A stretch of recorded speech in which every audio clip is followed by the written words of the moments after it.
Well, today's episode is going to be a little interesting today. So, right now, we're going to be continuing more with Goddesses of Stardom Tag League. We're in day 8, I believe. As you know, we're getting closer now to the end of Tag League. So, we will find out later on. But we will see who right now is currently in the lead of Tag League and the possible potentials that could challenge for the tag titles. And also, we got New Japan Pro Wrestling where we continue more of the annual tournament. We have World Tag League taking its place, but we also will determine who's also at the top of their game. Most likely, they can reach all the way to the end. And also, we cannot forget AEW Dynamite. As you know, we're still coming out from the fallout of Full Gear after the events of what happened, but certain things are taking place in this particular day, and I am so excited to review what's been going on. And of course, we continue on with more on the Best of the Seven series, and then also finally we'll be doing some news updates that's going on, what's been going on with the world of pro wrestling. So let's get ready for another episode of Deleted Wrestle Zone.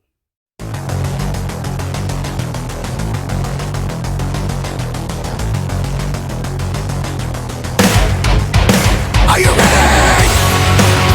Get up, get up! Get up, get up! Get up, get up! Get up, get up! Get up, get up! Get up, get up!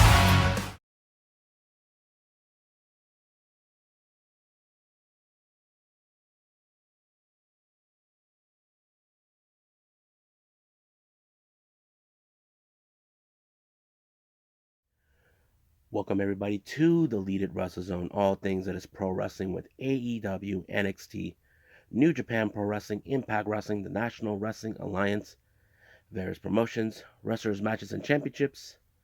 I am your host, J Rod here. So, let's begin with Stardom's latest Goddesses of Stardom Tag League. This is day 8. As you know, we're getting closer and closer to the end. But, however, we will find out who seems like they're getting at the top right now. But let's discuss the matches, including the non-tag league matches. The first one we have is a non-tag league match. We have a tie consistent of both Ruka and Rina taking on DDM's, or should I say, Himai, consistent of Himika and Maika. Now, this is one of those matches where it was pretty interesting because, as you know, Maika and Himika are two of the powerhouses of DDM. As for Ruka, she is a powerhouse, but she has a little bit of the experience. As for Rina, we know her judo experiences that always helps her a lot. But in this case, it did not go in that particular way. It was the the Kare Hajime by Maika onto Rina that allowed her to pick up the win. So it was a pretty good one. Next one, another non-tag tag league match. We have 8-person tag match. We have Oedo Tai consistent of Natsuko Tora, Saki Kashima, Starlight Kid, and Momo Watanabe taking on Stars consistent of Hanan, Saya Ida, Koguma, and Azuki. Now, as you know, the war between these two teams always continues on, but it was more interesting to see how now, with Natsuko Tora back, is made them even more stronger than ever. And as you know, it looks more like Natsuko Tora is on a revenge path since she was gone. But it was her with the Swanton Bomb onto Hanan that picked up the victory for her team. Now, our next match is part of the Blue Goddesses block. We have New Era's Mirai and Amisuri taking on O2 line, consistent of Miyu Amasaki and Azumi. Now, I'm not going to take anything away from O2 line. I know that Miyu Mizuki, she's new, but she hasn't got that moment where she needs to pick up the win. You can tell by Azumi she's the one who can do it, but in this case, it was the Miramar Shock by Mirai that picked up the win for her onto Amasaki. So that gives her 2 points. Now, our remaining matches are part of the Goddesses block. Our first one is My Fair Lady, consisting of Lady C and Mai Sakurai taking on Meltier. Now, I knew for a fact this is going to go faster because last time, as you guys been following clearly, it was in fact me, My Fair Lady are not in the they're currently at the bottom of the whole thing. They haven't won a single match yet. So as I said before, we're getting closer. But hopefully, if by the end of the tournament they do get that one win, I think that's what they need. But in this case, it wasn't that. It was the Tiger Suplex by Tam Nakano what's her onto Mai Sakurai that picked up the win, giving her the next 2 points. Next up, we got Aphrodite, consisting of Utami Ayashida and Saya Kamitani, taking on Karate Brave, which is Tomoka Inaba and Sudi. Now, as you know, the history between Sudi and Utami dates back last year, but nothing had, basically in this particular case, it was Sudi who picked up the win when she applied the Bayako onto Kamitani, giving her the win. Now, our main event, we have Mafia Bella, consistent of Tekla and Julia of DDM, taking on Peach Rock, which is Momo Kogo and Mayu Iwatani of Stars. I thought this match was pretty good because it showed a little bit of Momo Kogo. As you know, she seems like the least experienced person, which is true. But she has no problem learning from Mayu Iwatani, who is a legend and an icon in Stardom.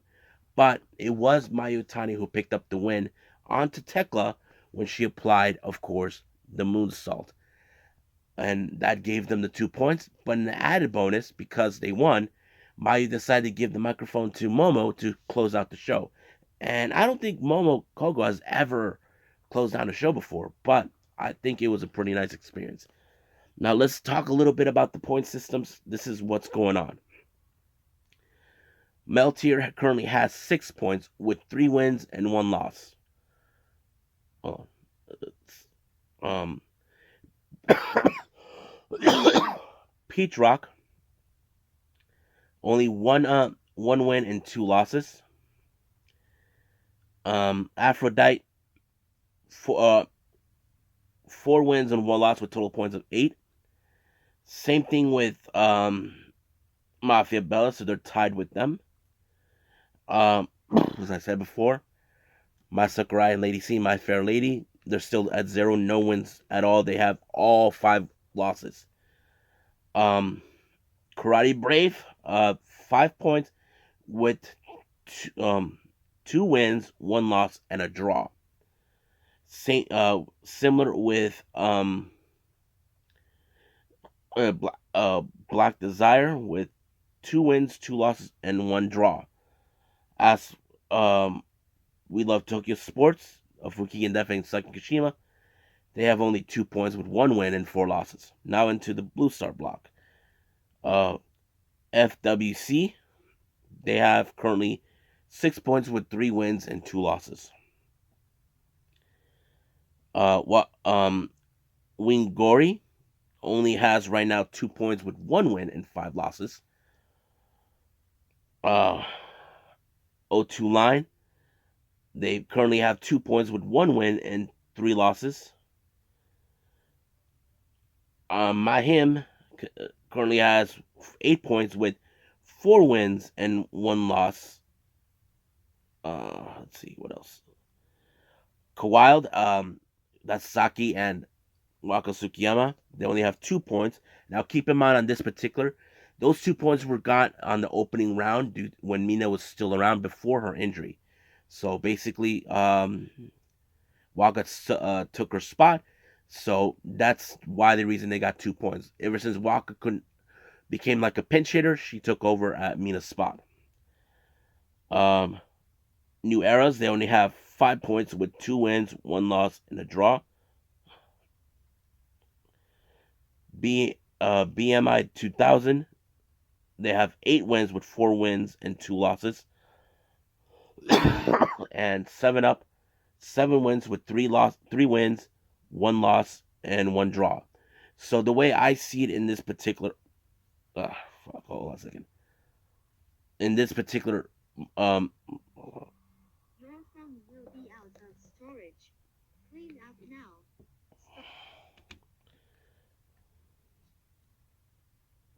So the way I see it, only one, two, four teams from both the red and the blue goddess block are currently having 8 points. So those teams in right now it's Aphrodite and Mafia Bella on the red star. As for the blue star, we have Mayhem and um, BMI 2000. So basically, those four teams are currently tied. Now, anything could change at the finals, so keep in mind. So, who would I think would win it? I feel right now the only ones, in my opinion, for the red block, it has to be Aphrodite, possibly. I'm not sure, but as for the blue star, I have to say BMI 2000. They seem like ever since, like I said, like when Natsuko Tora came back, she looks more like she's on a revenge spree. So I think that's what I think about the whole thing. So we'll find out soon enough until this weekend. So let's move on to New Japan Pro Wrestling.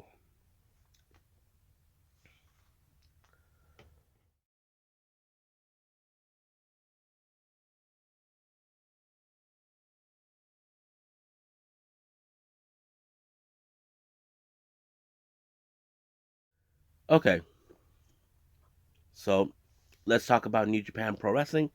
As you know, we got the annual tournaments, the Super Junior Tag League and World Tag League.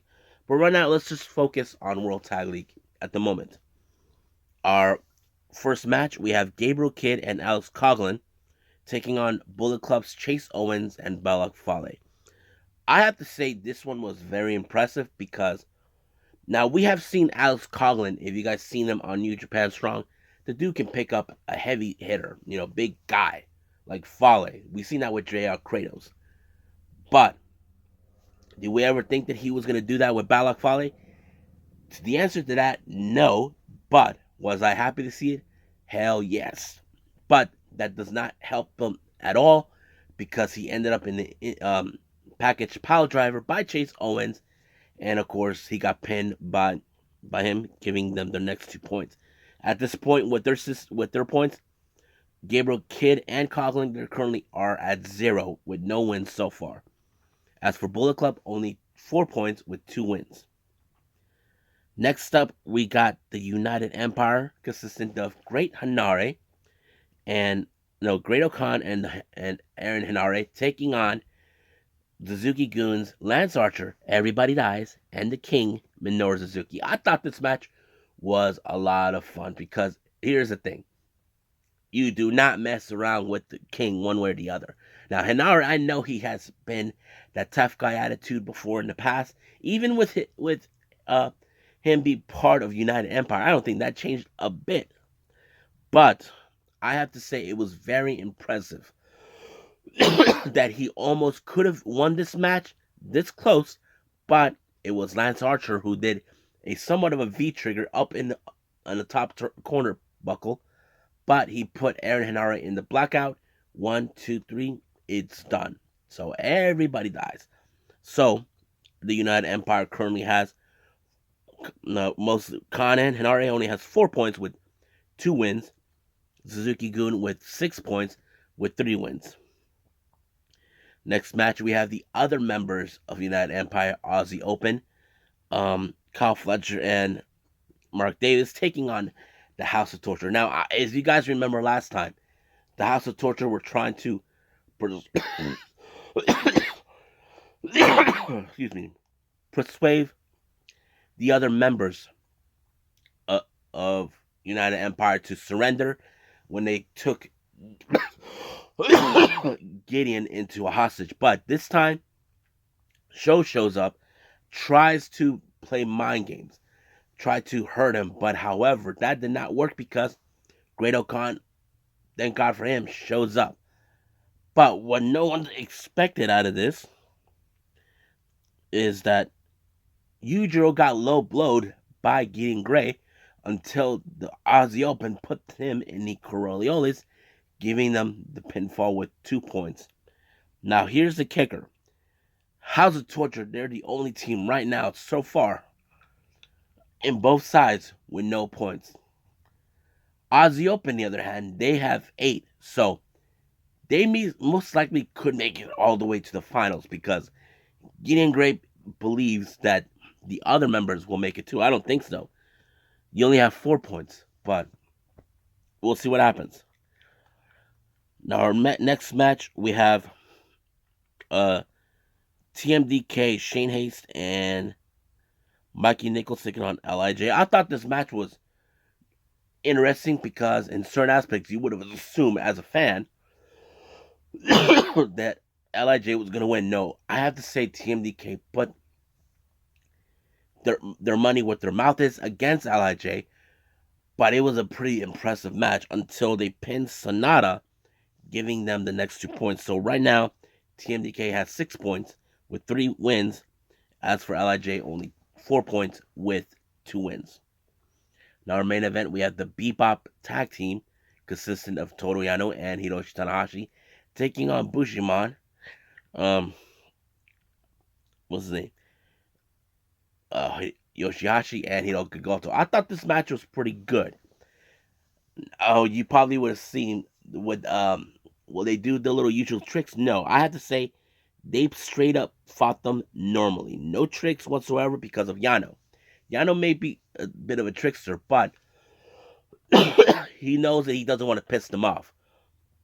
But it took a lot of effort to stop them from applying Shoto, but it was, of course, a high five flow by Tanahashi onto Yoshihashi to pick up the win. I thought it was pretty good. Now, the matches I did enjoy the most, well, moments I did enjoy is, of course, I mentioned Conlon picking up Balak Fale. Um, of course, I love when Minoru Suzuki's out, but the whole thing with House of Torture and Aussie Open, that's a pretty interesting storyline how it tells. I think that's what caught my attention. So I think I'll leave that as it is. But right now, let's move on to our final review, AEW Dynamite.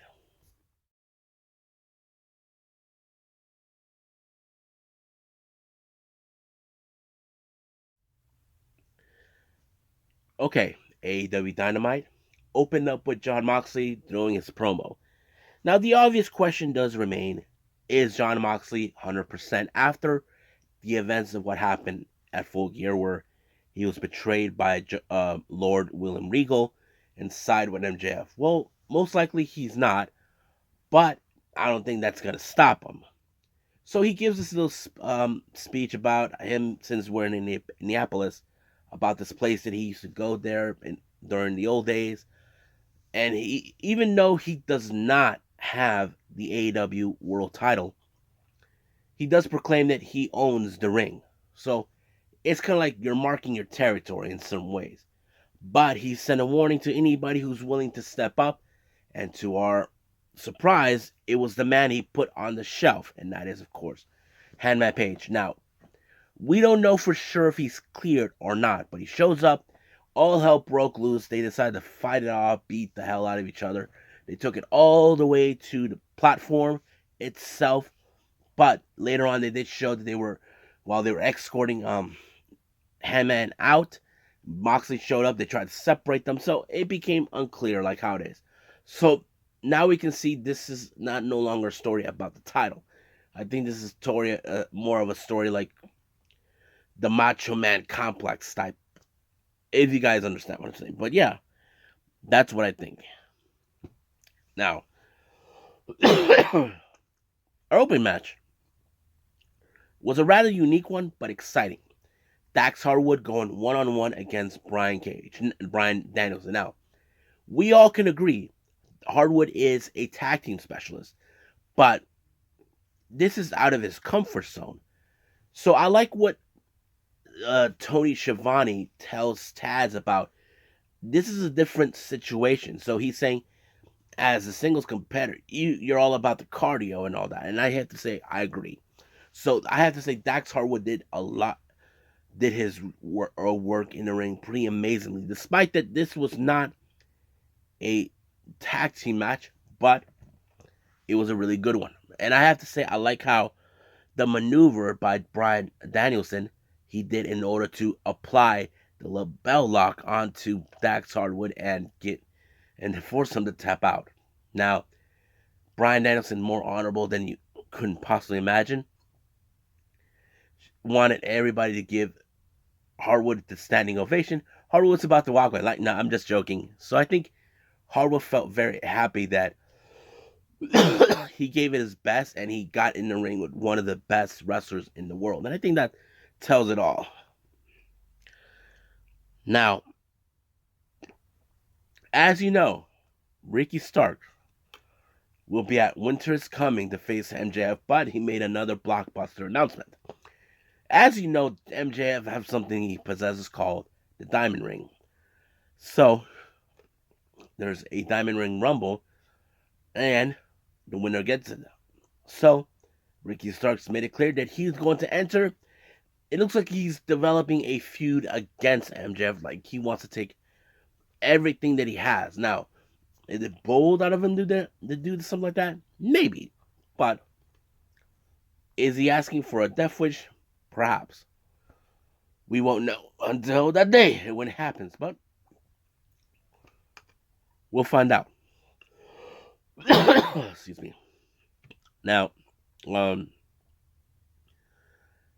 Renee Paquette ends up in the talking with members of the Jericho Appreciation Society, Hager, Menard, Parker, and Garcia, along with the Blackpool Combat Club, Cesaro, and Wheeler Yuta. Now, Claudio ended up in a bad stipulation where if he loses to Jericho, he has to join the Jericho Appreciation Society. But Menard and the others are playing games, like trying to make fun of him. They're not even letting Renee Paquette speak. So they're saying that you can be a yodel, like that you can be whatever you want. But that's not the whole thing. So I have to say, is Jericho Appreciation Society being a little cocky about this? It's a possibility. But they claim that sports entertainers are the true what they are. They are the ones that beat pro wrestlers, but we'll find out at Final Battle. As you know, Claudio will face Jericho for the title. And Wheeler Yuta made a blockbuster announcement. He's challenging for the pure championship that Garcia has. Now our next match is a title match. It's the TNT Championship between R.A. Fox, who is the newest member of the roster, taking on Samoa Joe. I have to say, there are some good moments in this match where, of course, R.A. Fox was so smooth. Tried to think that he can outmaneuver Joe, knowing that Joe can outmaneuver him, that sort of thing. But it did not end that way. But in the end, it was the muscle buster by Joe that sealed the deal on R.A. Fox and allowed him to win. However, he was about to set up a promo till he was interrupted by none other than Wardlow, who's still coming after him to reclaim what was taken from him, and that is, of course, the TNT Championship. Now, the moment has come where we get to hear from MJF, but Wheeler Yuta shows up, introduces him. MJF throws in a lot of this thing, as always, that all this and that, how that nobody's on the same level as him, especially the former champions. He's like putting everything out there. But he did introduce a brand new belt that has like the same kind that you use in a scarf, and that kind of was like, okay, that's kind of weird. But even though the plates itself are so shiny. But that's not the one thing that happened. He knocked out William Regal in the back of his head with the knucks. We don't know why he did it. So we don't know what was his agenda, what was going in the back of his head. Some people think that maybe this is payback for what happened a few years ago. Now, right now, I'm hearing from people, is this for real or is this shoot? I'm not sure because we're hearing the same old story that William Regal could be on his way back to WWE. That's the thing we know, but but we don't know yet until it happens. So we'll wait. Now Ricky Starks heads his way to the ring to deal with Ari Daivari, but he was interrupted by Ethan Page, who Ethan Page feels disgusted that he did not win the AEW World Title Eliminator, and he does not like the fact that Ricky Starks entered himself in the Diamond Ring Battle Royal. So Ethan Page decided he's going to do that himself.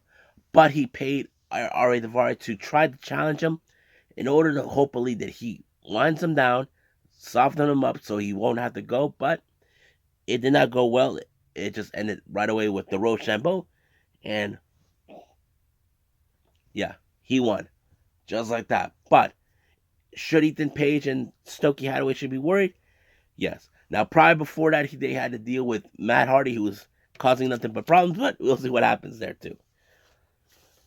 Now, our next interview is by Tony Schiavone. He was going to interview Britt Baker and Jamie Hayter, but as you know, because Saraya is doing a little sit-in interview with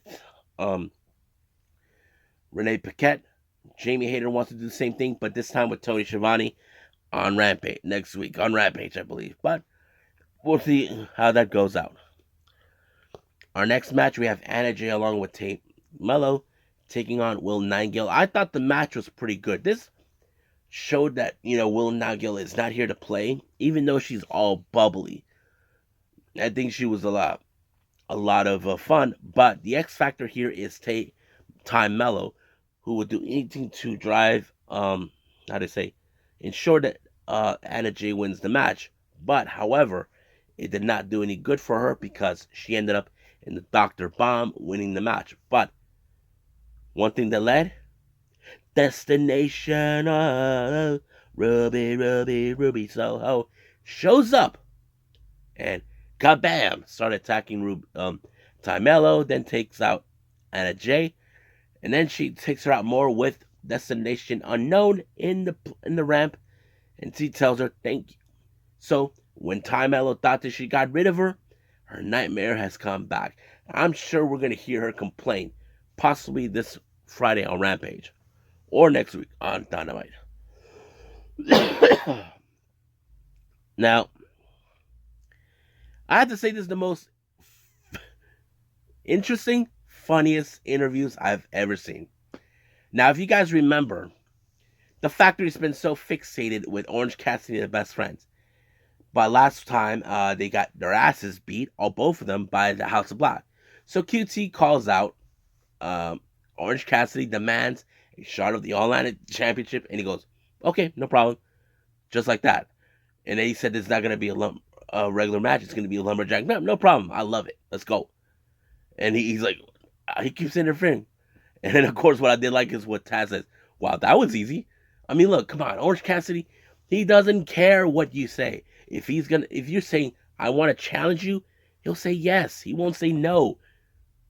When is QT going to learn? But that's how it is. Now, Jade Cargill, as you know, undefeated still. But however, she wanted to get some things out of her chest. She finds out that her baddies were hanging out with Kara Hogan after she was dismissed. So she's like trying to tell them to put themselves in their place and stop hanging out with her. And then, of course, she started talking about Bow Wow. But Bow Wow sent a video message to her, but unclear what it is. He said he's done touring, that he will see her soon. So it's still unclear what's the tensions. I wouldn't be surprised if he's endorsing a better wrestler that could possibly take Jade Cargill on. I think that's what I think. But only time will tell. Hopefully when he shows up, we'll find out. Now, our next segment, it was so funny by the Acclaim. They're acting like they're in boot camp because they had no match booked one way or the other. So they say they're going to put themselves in with the best tag team in AEW. It's like, how can that be while you're the tag team champions? Second best tag team. And we all think it could be FTR. That's one of the possibilities. But we'll find out soon enough. Now, our main event is the best of 7 series between the Elite and Death Triangle. I have to say, the most craziest match ever. The Elite attacked Death Triangle before they came out. I liked every moment of it. Not to mention, they tried to use the hammer, but it did not do any good for them or anything else, but it was a lot of spots on this particular match. But in the one best moment, we know one of Pac's normals, one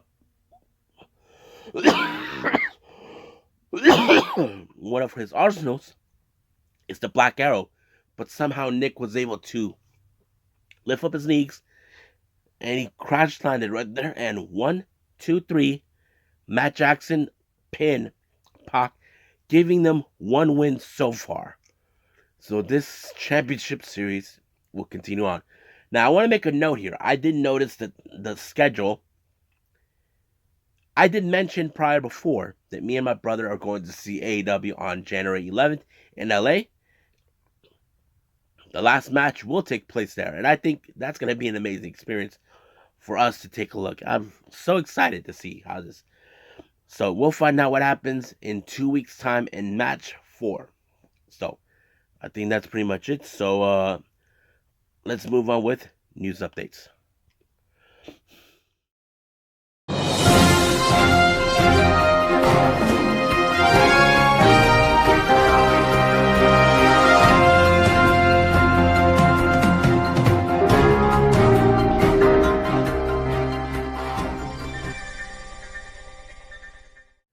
Okay, welcome to our news updates. So this is what we have so far. As you know, there's going to be the Jersey J Cup, which is a cup tournament that hasn't been held for a long time. They're going to have wrestlers participate from both GCW and JCW, Jersey Championship Wrestling. They already announced it's going to be on the 11th of February. That will be taking place at the Eagle Hall in Jersey City. Tickets go on sale this Friday for that if you're in the vicinity area for that. But here's are the first 4 entrants they announced. Speedball Mike Bailey, Alex Shelley, The Octopus Jonathan Gresham, and of course finally the Prodigy, one of the 4 young pillars of GCW, Nick Effin Wayne. So I'm excited for this. Now there will be more announcements. If they are, I will put those up as well. Now on the 3rd for this Saturday, Saturday for Wasted Time, we're gonna have a match that's been set for that. We have Jimmy Lloyd taking on Starboy Charlie. That's gonna be huge. Now, on January 7th, GCW returns to Chicago. I don't know the name of the title of this event, but this is what I heard, that Homicide will be set to return to GCW. But they announced Nick Gage is going to be there. Matt Tremont, Effie, Aries, Dark Sheik, Nick Wayne, Sawyer Wreck, Christian Blake Christian, Alec Price, and Jordan Oliver will be there. And there'll be more announcements coming up for that too. I will put that up as well. Also, they announced that GCW will be returning to will be making their way to Huntsville, Alabama in January on the 21st. Very excited. So if you guys are if I have any viewers who are from Alabama, stay tuned for that. So you probably will enjoy that. Now, as you know, we've been covering a little bit about who's going to be participating in the annual Battle of Los Angeles by Pro Wrestling Guerrilla. They announced for the 8th entrant, and this is going to be Luchador Aramis. I think that's going to be that's a good choice to have. I can't wait to see who else will participate. Now, final update. This is huge. This is huge news coming from House of Glory. I announced this before, and I did not anticipate this.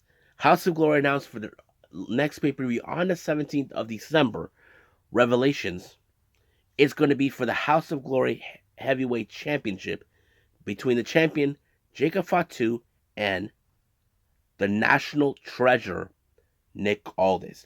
I did not anticipate that one way or the other because I did announce that he was going to be there, but no clue on what. But now it's been said. So, I'm not sure what's the deal. As you know, he had a bit of a fallout with NWA, but I have to say this is going to be good for him. You know, stepping away, trying to go another direction. People talk, is he going to go to WWE? We don't know. I mean, we still don't know what he's planning on. But hopefully, time will tell. Hopefully, he'll be wrestling in all different promotions as possible. I'm not sure. But, like I said, time will tell. But we'll follow up more on that soon enough. I think that's pretty much it. So let's just call it a day. Well, I hope everybody enjoys this episode. Normally I would do. I finally caught up with Stardom and everything else. So, coming up, as you know, we got Impact Wrestling and MLW. I'm also thinking about reviewing this event that it was posted on by New Japan Pro Wrestling. Let me pull it up real quick. This is called, I believe, the that's a new Tatsumi Fujimari 50th anniversary the Never Give Up tour final.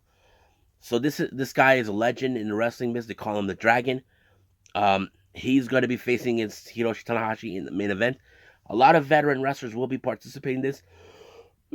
You can see this on the New Japan on demand, so you can see it there. If you guys got watchprowrestling.org, then you can see it there too. So this is going to be one of 3 I'll be reviewing. But like I said, MLW and Impact Wrestling are one of them too. So I think that's pretty much it right now for everybody. So I'll see you guys in the next DWC time. Same DWZ channel. I must bid all of you adieu. So, goodbye. And have a nice day. Bang.